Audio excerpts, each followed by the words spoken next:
যাবে, এটাই বিশুদ্ধ অভিমত। জি, এরপর একটা লিখিত প্রশ্ন এসেছে, তারাবির সালাতের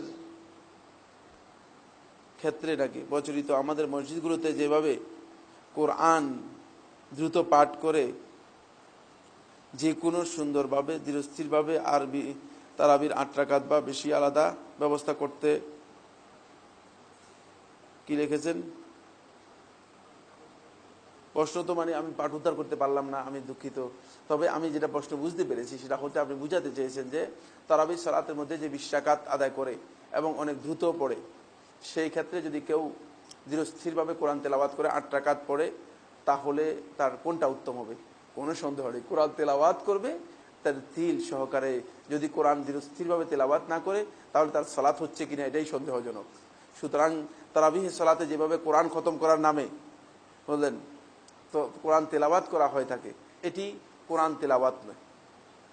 কারণ হলো হয়তো অনেকে আছে কোরআন বুঝেন না, কিন্তু আল্লাহ তাআলা বড় মেহেরবানিতে মানে আল্লাহ তাআলা এই এতটুকু করেছেন যে মানে আমরা যখন শুনি সাথে সাথে আমরা বুঝি।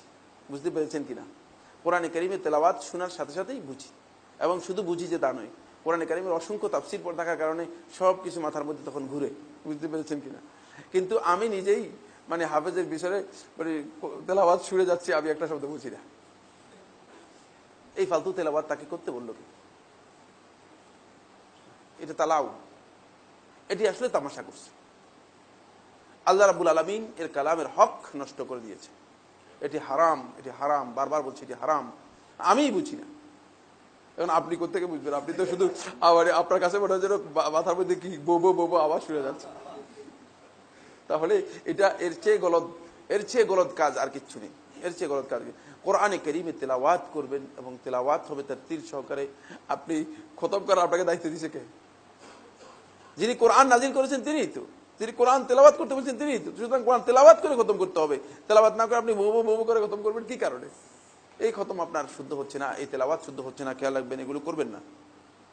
ভুল হচ্ছে। তারাবিহের সালাহ আদায় করার সহি নিয়ম কি?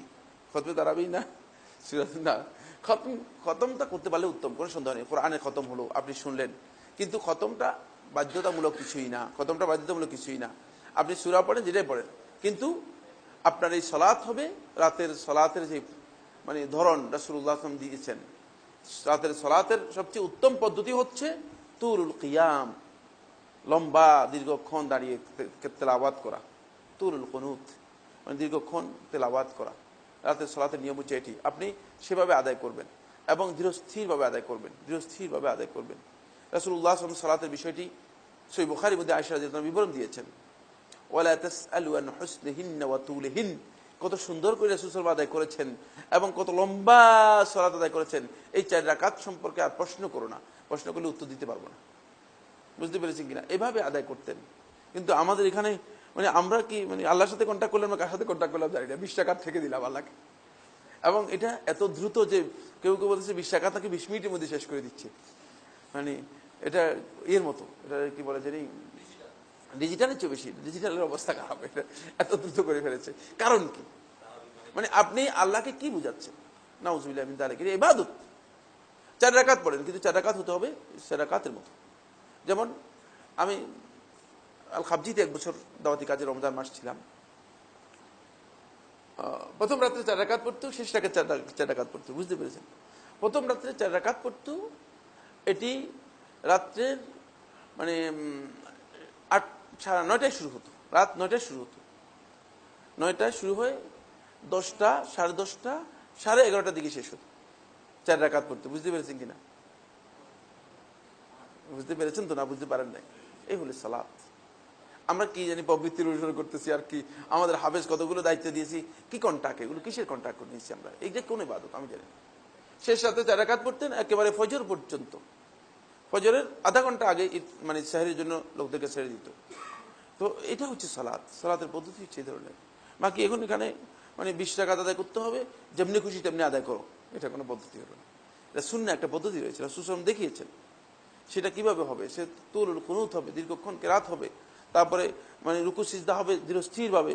সিজদার মধ্যে লোকেরা দোয়া করবে, রুকুর মধ্যে লোকেরা আল্লাহ তাআলার মহত্বের কথা বর্ণনা করবে।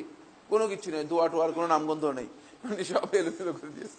পুরা সালাতটাই মানে আমাদের ফরম্যাটে চলতেছে, আল্লাহ রাসূলের দেয়া ফরম্যাটে চলতেছে কিনা এটা সন্দেহজনক। এই ফরম্যাট চলবে না, এটাকে ডিলিট করতে হবে। রাসূল সাল্লাল্লাহু আলাইহি ওয়াসাল্লাম ফরম্যাটে নিয়ে আসতে হবে, তাহলে আপনার সালাত আল্লাহ তাআলার কাছে গ্রহণযোগ্য হবে, সালাত হবে, অন্যথায় সেটা সালাত হবে না। 10 দিনে খতম তারাবির নামাজ পড়া কি সহিহ?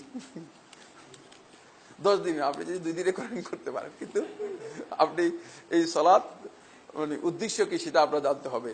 রাসূল সাল্লাল্লাহু আলাইহি ওয়াসাল্লাম এই ধরনের কাজ করেন নাই, এবং এটার সুন্নাহ তরিকার পরিপন্থী। এটা সওয়াবের চেয়ে, আমি জানি না সওয়াবের চেয়ে গুনাহ হয় কিনা, এই আশঙ্কা আছে।